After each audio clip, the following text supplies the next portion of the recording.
Topic 1. Iran strikes, U.S. defense response, tanker insurance, and surging oil prices.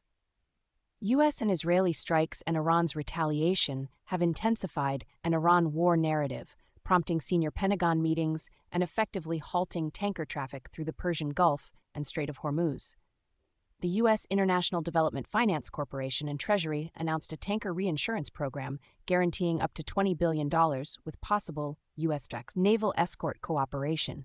But industry experts warn insurance alone won't solve physical security threats like drones, small boat attacks, and mines. Oil prices jumped. U.S. WTI rose more than 12% in a day and posted a record weekly gain. Hundreds of vessels are trapped. Some producers have cut output. Pump prices climbed to roughly 3.4 per gallon for gasoline, with diesel rising more, and the combined effect heightens inflation, market stress, and political fallout ahead of U.S. elections. Topic 2. Disputed tariff refunds and the $166 billion implementation challenge. After the Supreme Court ruled most Trump-era tariffs unlawful, the trade court ordered refunds, including interest totaling about $166 billion, affecting roughly 330,000 importers and tens of millions of entries. CBP says it cannot immediately comply because its ACE system and staffing can't process the more than 54 million individual refund transactions without disrupting national security and trade enforcement work, estimating over 4 million staff hours would be required. CBP proposes an ACE modification to consolidate refunds to per-importer single payments, implementable in about 45 days, but appeals, technical and administrative risks, and massive verification needs mean the timing and mechanics of actual payouts remain uncertain. Topic 3. Anthropic versus the Pentagon, supply chain risk designation and legal fight.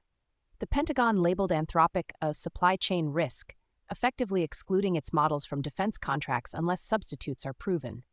Anthropic's CEO apologized to staff for the tone of an internal attack on Trump, but plans to challenge the Pentagon's designation in court. Major cloud providers will continue offering Anthropic services to non-defense customers, and the dispute centers on Anthropic's restrictions, bans on mass surveillance and fully autonomous weapons, versus the Pentagon's demand that vendors permit any lawful use.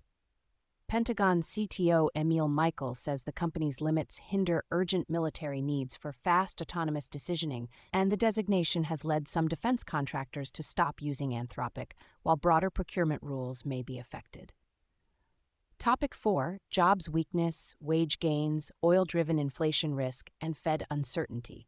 February's payrolls showed a 92,000 decline in non-farm employment and a rise in unemployment to 4.4%, strengthening arguments among some Fed officials for further rate cuts, while average hourly earnings rose 0.4% month-over-month and 3.8% year-over-year, outpacing some inflation measures.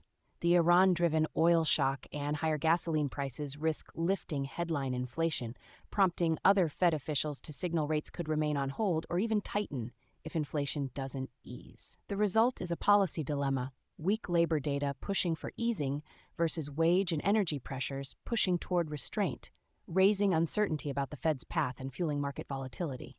Topic 5. U.S. moves to ease some Russian oil restrictions and allow limited Venezuelan gold deals.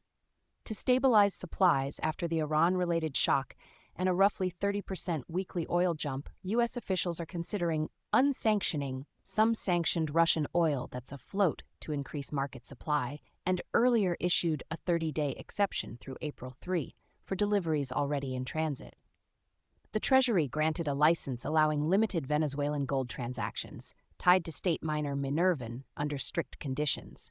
U.S. law-governed contracts, constrained payment mechanisms, and bans on dealings with certain foreign partners or use of digital currencies framed